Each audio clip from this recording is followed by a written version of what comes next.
The Weeping Rock of Hasankeyf, a tale of love and eternal grief. The ancient city on the Tigris. Long ago, before the waters rose and swallowed its streets, the city of Hasankeyf stood proudly on the banks of the Tigris River, its honey-colored cliffs carved with caves and its bridges bustling with traders from Mesopotamia, Anatolia, and beyond. It was a place of scholars, warriors, and lovers, where the whispers of 1,000 years lingered in the wind. Among its people was a young woman named Leyla, the daughter of a Kurdish potter. Her hands shaped clay into vessels as delicate as rose petals, and her voice, when she sang in the evenings, could silence even the nightingales. But her heart belonged to Samal, a fisherman who cast his nets in the shadow of the great stone cliffs. They were to be married when the apricot trees bloomed again. But fate, as it often does in such tales, had other plans. The coming of the Mongols. One scorching summer, riders thundered across the eastern plains. The Mongols had come. Led by a ruthless commander, they swept through villages like a wildfire, leaving only ashes and weeping behind. Hasankeyf, with its riches and strategic bridges, was a prize too tempting to ignore. The city's elders prepared for siege, but the enemy was merciless. Arrows rained from the sky, and soon the gates were breached. Samal, like all able-bodied men, took up arms to defend the city. On the eve of battle, he pressed a small clay amulet into Leyla's hands, a tiny fish, his promise to return. "Wait for me by the river," he whispered, "no matter what happens." The battle and the fall. The fighting lasted 3 days. The Tigris ran red, and the caves of Hasankeyf echoed with the screams of the dying. When the last defenders fell, the Mongols dragged the survivors into chains.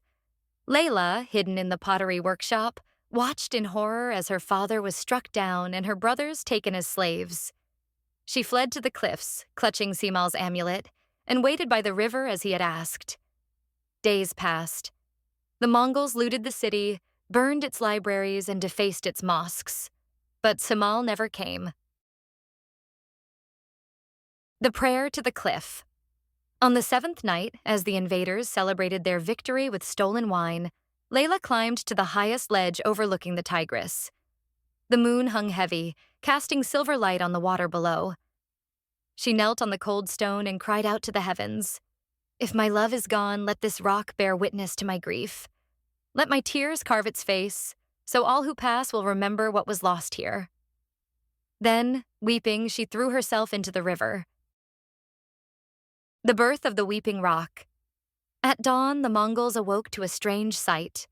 On the cliff where Leyla had stood, the stone itself seemed to weep. Rivulets of water trickled from a formation that now bore an uncanny resemblance to a woman's face. Eyes downturned, mouth parted in sorrow.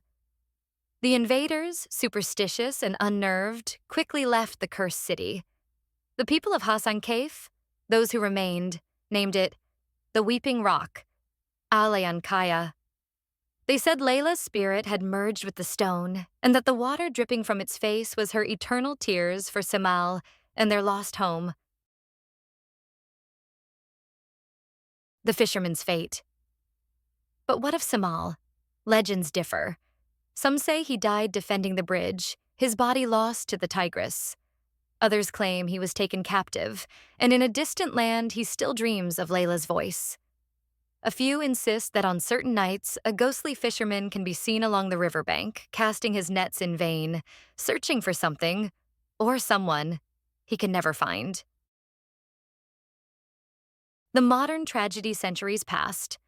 Hasankeyf endured. Romans, Byzantines, Ottomans, and Kurds all left their marks on its stones. But in the 21st century, a new flood came, the Ilisu Dam. Rising waters slowly drowned the ancient city, submerging its caves, its ruins, and even the feet of the Weeping Rock. Yet, stubborn as grief itself, the stone face remained above the waterline. Visitors who brave the boat rides to see it claim that on quiet mornings, droplets still fall from its eyes, a lament not just for lost love, but for all of Hasankeyf's swallowed history. Symbolism in the legend. The Tigris River, represents both life and oblivion, giver and taker. The clay fish amulet, a fragile promise in a world of violence.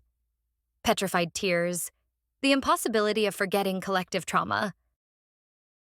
Please subscribe the Anatolian Stories. Thank you so much.